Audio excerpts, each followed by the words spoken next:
आदाब से मैं हूं सफीउल्लाह। आप देख रहे हैं 4 टीवी खबरनामा।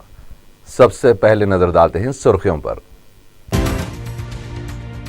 बिहार के इंतखाबात में नीतीश कुमार की ज़ेर क़ियादत अजीम इत्तेहाद को जबरदस्त कामयाबी, बीजेपी को हज़मियत।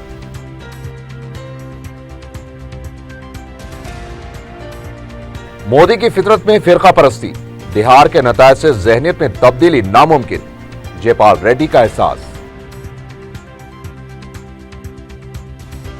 शिकस्त के बावजूद मजलिस सीमांचल के अवाम के लिए काम करती रहेगी, बिहार में मुखालिफ मोदी लहर, सदर मजलिस का तबसरा।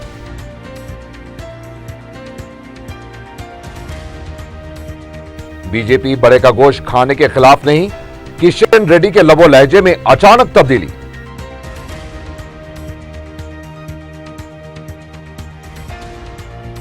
पुलिस तकर्रात के लिए हद उम्र में 3 साल का इजाफा, वज़ीर आला के अहकाम।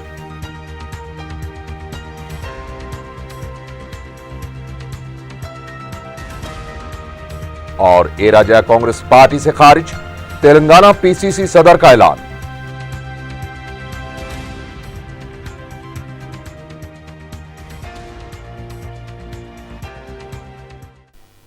और अब खबरें तफसील से।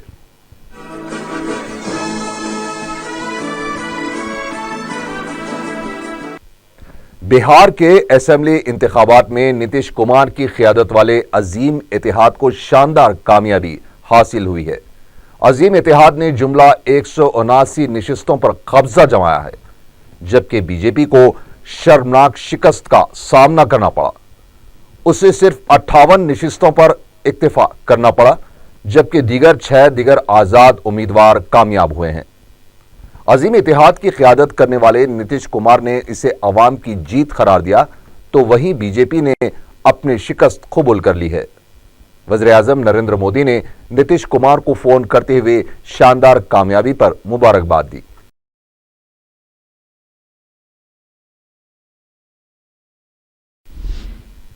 वज़ीर आला के चंद्रशेखर राव ने बिहार इंतखाबात में नीतीश कुमार की क़ियादत में कामयाब होने वाले अजीम इत्तेहाद को मुबारकबाद पेश की है।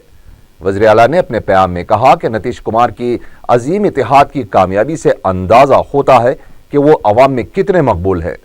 वज़ीर आला ने लालू प्रसाद यादव और दीगर इत्तेहादी जमातों को भी मुबारकबाद दी और नेक तमन्नाओं का इज़हार करते हुए कहा कि अजीम इत्तेहाद हुकूमत अवाम की ख्वाहिशात के मुताबिक काम करेगा।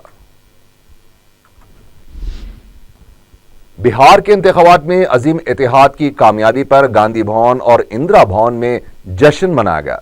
गांधी भवन में यूथ कांग्रेस के कायदीन की तरफ से मनाए गए जश्न में सदर पीसीसी उत्तम कुमार रेड्डी, तेलंगाना कौंसिल के अपोजिशन कायद मोहम्मद अली शब्बीर और कुलीन कांग्रेस कमेटी के सेक्रेटरी कुंतिया के अलावा दीगर मौजूद थे। इस मौके पर आतिशबाजी की गई और आपस में मिठाइयां तकसीम की गई।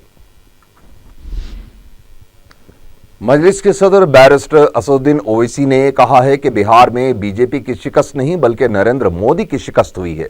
उन्होंने कहा कि बिहार के अवाम ने फिरका परस्त और नफरत का जहन रखने वालों को सबक सिखाया है। असदुद्दीन ओवैसी ने अजीम इत्तेहाद के कायदीन को मुबारकबाद पेश करते हुए कहा कि वो उम्मीद करते हैं कि अजीम इत्तेहाद की हुकूमत आने वाले दिनों में अक़लियतों और दलितों के साथ इंसाफ करेगी और इंतखाब में जो वादे उनके लिए किए गए थे उसको पूरा करेगी। असदुद्दीन ओवैसी ने मजलिस की कारकर्दगी पर तबसरा करते हुए कहा कि मजलिस की अच्छी कोशिश रही। बिहार में मजलिस इत्तेहादुल मुस्लिमीन को मुतारिफ करवाने में कामयाबी हासिल हुई है। असदुद्दीन ओवैसी ने कहा कि मजलिस के उम्मीदवार को शिकस्त जरूर हुई है, लेकिन मजलिस सीमांचल के अवाम के लिए अपना काम करती रहेगी।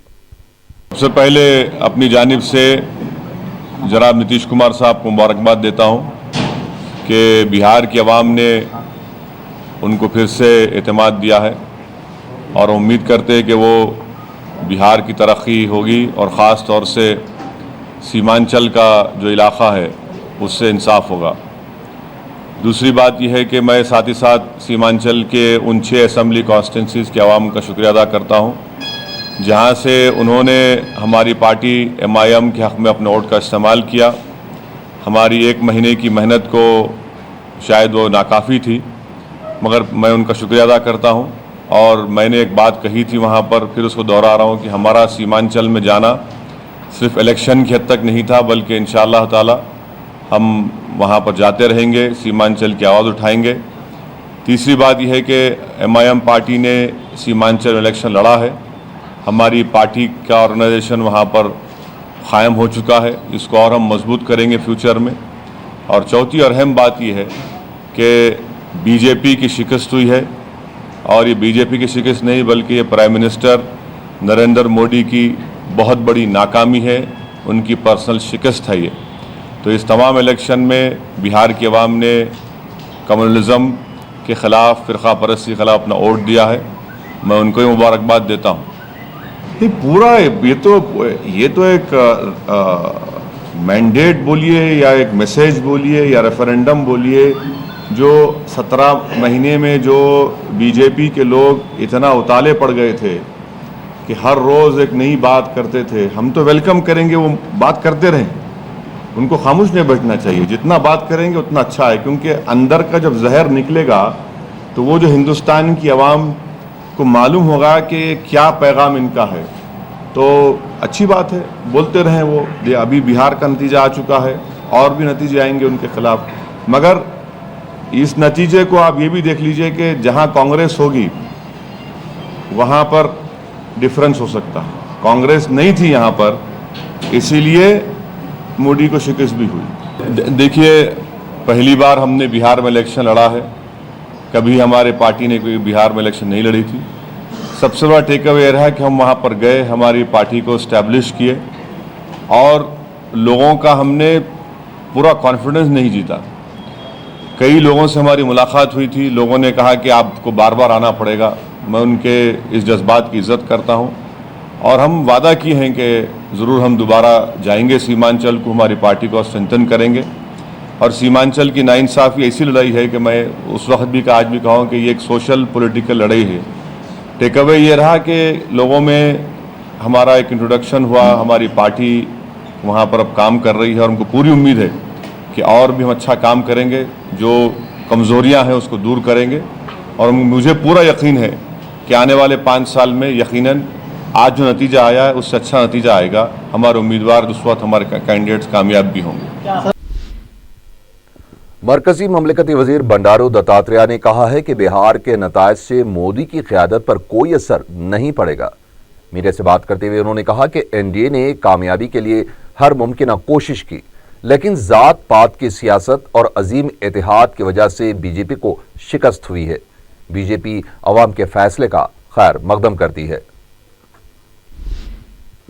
साबिक मरकजी वजीर जयपाल रेड्डी ने कहा है कि बिहार के नतायज के बाद भी मोदी की जहनियत में कोई तब्दीली नहीं आ सकती, क्योंकि उनकी फितरत में ही फिरका परस्ती मौजूद है। मीडिया से बात करते हुए उन्होंने कहा कि अदम रवादारी और गुरूर वाली सियासत से मुल्क को खतरा लाहक है।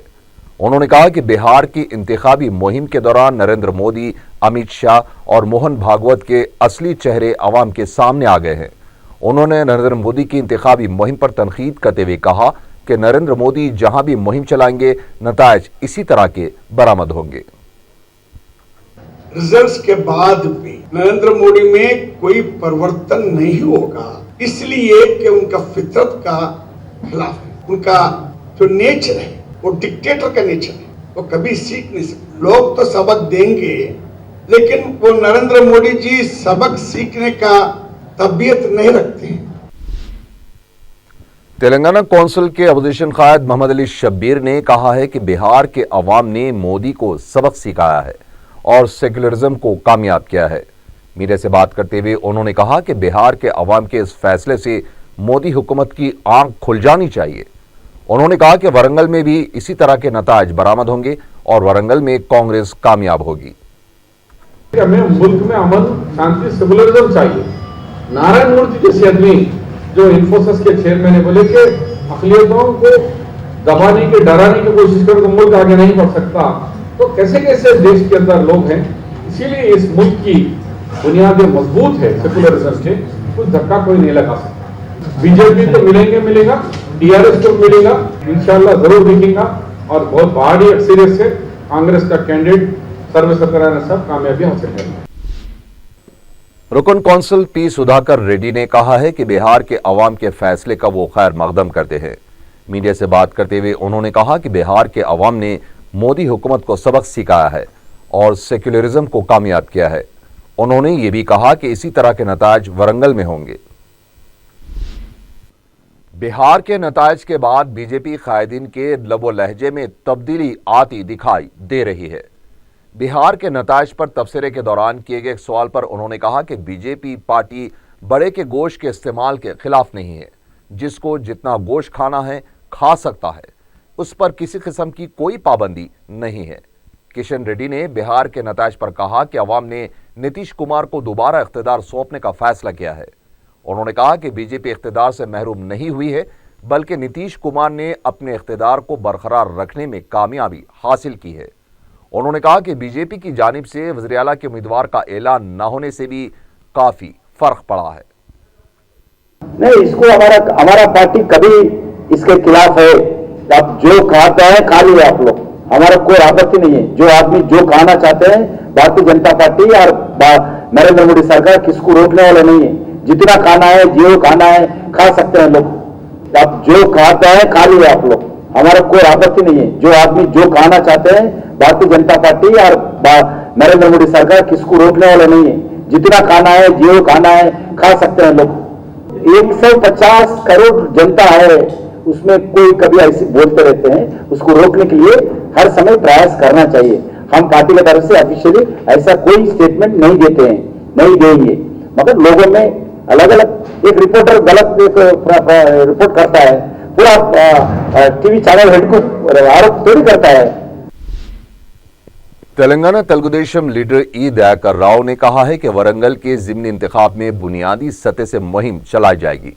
इंतखाबी मुहिम की हिकमत अमली के सिलसिले में तेलुगुदेशम और बीजेपी कायदीन के साथ मुनक़दा इजलास के बाद मीडिया से बात करते हुए ई दयाकर राव ने कहा कि बीजेपी के साथ मुश्तरका तौर पर हर 10 पोलिंग बूथ के इलाके में एक इजलास मुनक़द किया जाएगा और हुकूमत के मुखालिफ किसान और दीगर ऐलानात पर अदम आवरी पर भी अवाम में शऊर बेदार किया जाएगा। साबिक रुकन पार्लियामेंट सिरसिल्ला राजा को कांग्रेस पार्टी से बरतरफ कर दिया गया है। तेलंगाना पीसीसी सदर उत्तम कुमार रेड्डी ने इस सिलसिले में ऐलान करते हुए कहा है कि राजा को बरतरफ कर दिया गया है। उत्तम कुमार रेड्डी ने कहा कि मोदी और केसीआर एक सिक्के के दो रुख हैं, दोनों की सोच एक जैसी है। बिहार के अवाम ने जिस तरह से मोदी को सबक सिखाया है, इसी तरह वरंगल के अवाम भी केसीआर को सबक सिखाएंगे। वज़ीर आला के चंद्रशेखर राव ने पुलिस के तकर्रुरात में हद उम्र में 3 साल का इजाफा करने का फैसला किया है। इस सिलसिले में वज़ीर आला ने अहकाम जारी कर दिए हैं। आम जुमरे के तहत कांस्टेबल के तकर्रुरात के लिए 22 साल हद उम्र थी, जिसे 25 साल कर दिया गया है। इसी तरह SC, ST, BC जुमरे के तहत तकर्रुरात के लिए 27 साल हद उम्र को 30 साल कर दिया गया है। उसके अलावा वज़ीर आला ने कम्युनिकेशन शोबे को मुस्तहकम करने के लिए 332 जायदादों पर तकर्रुरात करने की हिदायत दी है। वाज़ेह है कि रियासत की तकसीम के बाद 335 जायदादें तेलंगाना के लिए मख्तस की गई थी, लेकिन सिर्फ कम्युनिकेशन शोबे में 3 कांस्टेबल ही खिदमत अंजाम दे रहे हैं। वज़ीर आला के चंद्रशेखर राव स्वच्छ हैदराबाद प्रोग्राम के तहत कचरे की निकासी की 1000 ट्रॉलियां और अवाम में तकसीम किए जाने वाले प्लास्टिक के कूड़ेदान जारी करेंगे। बल्दी कमिश्नर बी जनार्दन रेड्डी ने पीर के दिन मुनक़िद होने वाले इस प्रोग्राम के इंतजामात का जायजा लिया। इस मौके पर उन्होंने बात करते हुए बताया कि अवाम में सूखे और गीले कचरे की निकासी के लिए अलहदा डस्टबिन तकसीम किए जाएंगे। कमिश्नर ने बताया कि पीर के दिन 1000 ट्रॉलीज शुरू की जाएंगी। 10 था 15 दिन में मजीद ट्रॉलियों के जरिए कचरे की निकासी अमल में लाई जाएगी। शहरों में बड़ा प्रॉब्लम ये है वेस्ट को कैसा डिस्पोज करना।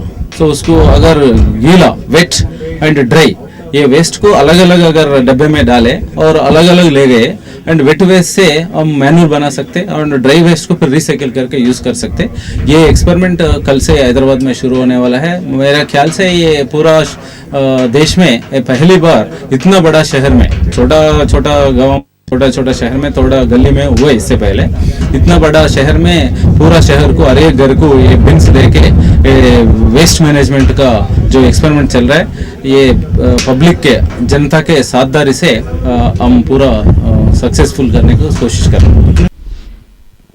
तेलंगाना तेलुगुदेशम लीडर प्रताप ने बताया कि हुकूमत के खिलाफ आवाज उठाने वालों को दबाने की नई रिवायत शुरू की जा रही है। मीडिया से बात करते हुए उन्होंने कहा कि जो किसान अपने मसाइल के लिए आवाज उठाते हैं उन्हें जेल भेजा जा रहा है।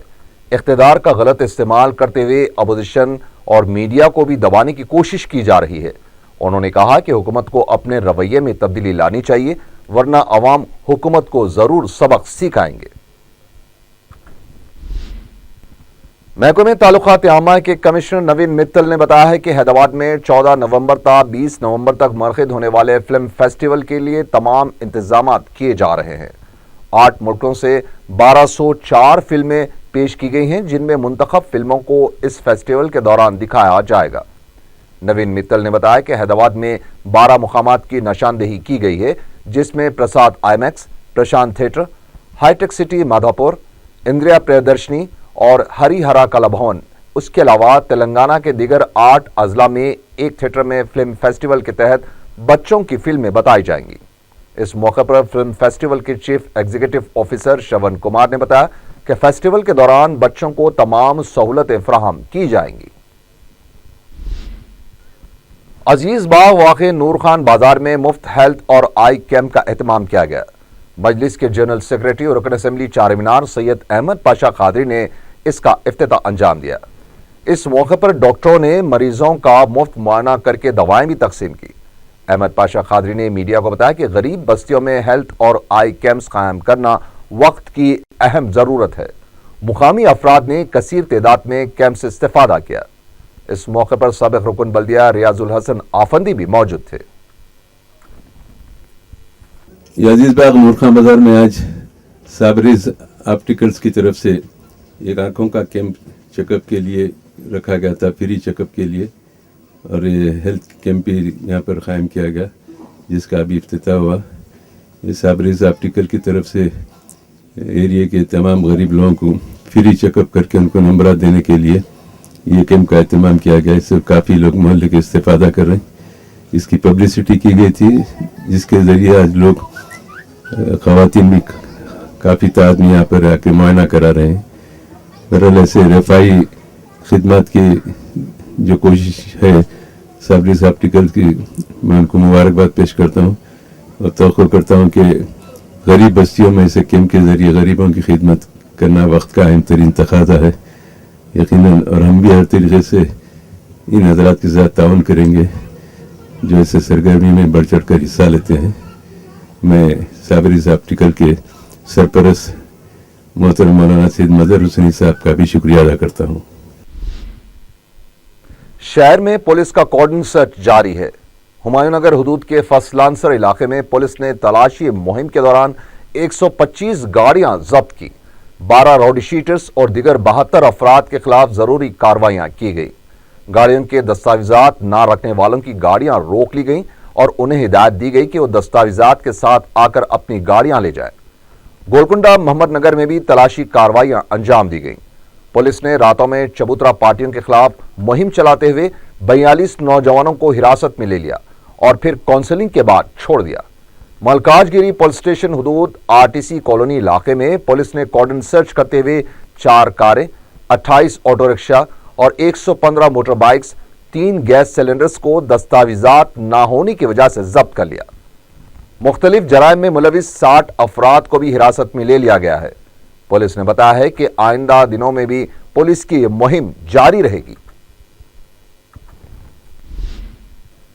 कोकटपल्ली इलाके में आतिशज़दगी का वाकया पेश आया। मलेशिया सर्कल के करीब एक शोरूम में शॉर्ट सर्किट से आतिशज़दगी का वाकया पेश आया। आग तेजी से फैलते हुए 4थी मंजिल तक पहुंच गई, जिसकी वजह से खिड़कियों के दरवाजे और आईने टूट गए, जिससे अवाम में भगदड़ मच गई। फायर ब्रिगेड ने आग पर काबू पाया। इस वाकये में कितना नुकसान हुआ है उसका अंदाजा लगाया जा रहा है। सिकंदराबाद के कारखाना पुलिस हुदूद में एसबीएच बैंक के एटीएम से 1,85,000 रुपए नकद रकम का सरखा कर लिया गया। तफसीलात के मुताबिक हफ्ते की शब विजयपुरी इलाके के स्टेट बैंक ऑफ हैदराबाद के एटीएम को बाजाब्ता कुंजी लगाकर खोला गया और फिर रकम सरखा कर ली गई। बैंक के मैनेजर सतीश ने कारखाना पुलिस को इसकी इत्तला दी। पुलिस ने मुकाम वाकया पहुंचकर तफसीलात मालूम की और एक केस दर्ज करके तहकीकात शुरू कर दी है। आखिर में सुर्खियां एक बार फिर। बिहार के इंतखाबात में नीतीश कुमार की ज़ेर क़ियादत अजीम इत्तेहाद को जबरदस्त कामयाबी, बीजेपी को हज़मियत।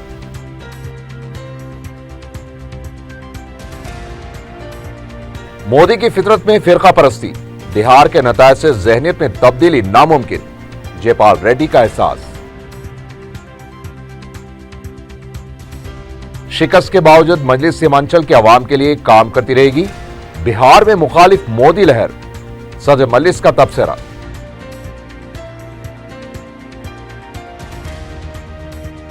बीजेपी बड़े का गोश्त खाने के खिलाफ नहीं, किशन रेड्डी के लबो लहजे में अचानक तब्दीली।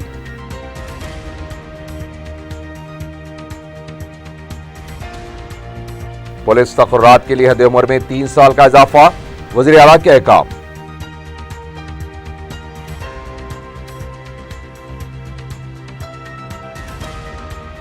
और ए राजा कांग्रेस पार्टी से खारिज, तेलंगाना पीसीसी सदर का ऐलान।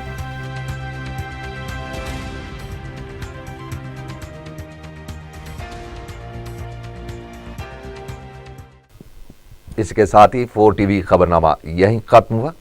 अल्लाह हाफिज।